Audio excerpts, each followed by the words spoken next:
El disseny passarà a ser un punt clau de les exposicions del Centre del Carme per aquest 2022.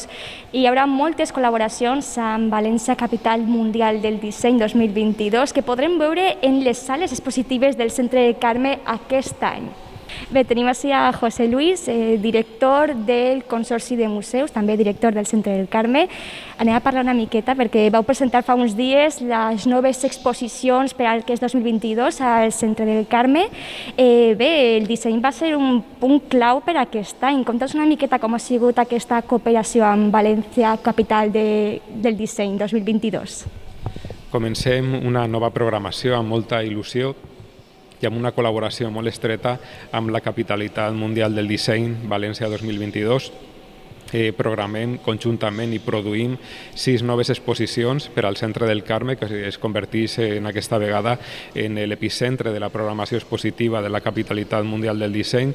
Tindrem exposicions com la de Jaime Ayón, Premi Nacional de Disseny 2021, amb la que revisarem tota la seva producció artística al voltant del disseny, de la il·luminació, de l'interiorisme i un fum de facetes que caracteritzen aquest dissenyador, però també tindrem un projecte molt interessant al voltant del joc i el disseny de la mà del col·lectiu Milimbo, també una exposició que revisa els 20 anys de Nude, aquest projecte d'innovació de la Fira Habitat València, o, per exemple, també una exposició al voltant dels papers que envoltaven les taronges i altres fruites i que tenen un disseny molt característic i molt vinculat amb València.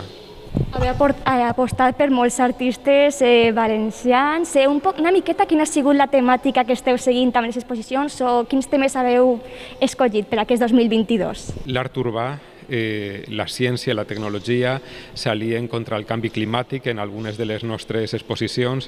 També la identitat, el gènere i l'art social tenen un espai important a la programació 2022 i l'efervescència de l'art valencià té un paper fonamental perquè ens dediquem fins i tot a donar veu i a donar visibilitat a l'art que es crea així a la comunitat valenciana.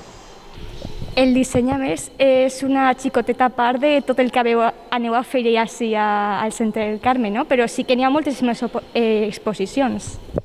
Sí, tindrem projectes que amb la identitat, el gènere i l'art social, però també el canvi climàtic i també col·laboracions, per exemple, amb la Fira Babacamo, de Festival i Fira del Llibre Il·lustrat, o també amb el Premi Mardel d'Arts Visuals. Quines o alguna exposició que ens convidaries o que convidaries a la gent que vingui a veure perquè l'haveu preparat amb molta il·lusió per aquest 2022? Comencem ja aquest divendres 28 de gener amb l'exposició Pam en Pereira, una exposició creada específicament per a la sala dormitori del Centre del Carme i que fa una revisió de quan això era un convent i la sala dormitori era el dormitori dels monjos.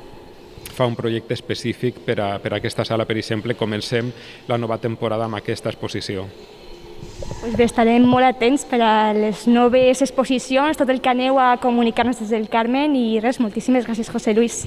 Gràcies, un plaer i vos esperem al Centre del Carme.